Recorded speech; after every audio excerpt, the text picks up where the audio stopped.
Mu bintu byiza hano ku isi, kwiga nibyo bifite akamaro.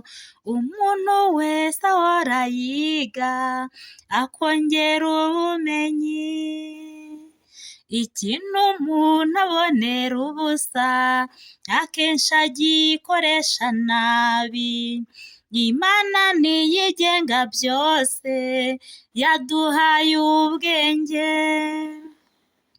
Ariko mu kuduha ubwenge, yaduhaye ubugereranyije, natwe dushyizeho akacu, kuko nayo irafashwa.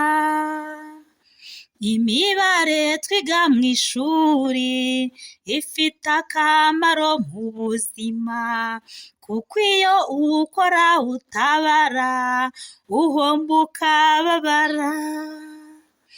Twiga indimi z'igifaransa, muzi ko gikora mu Rwanda.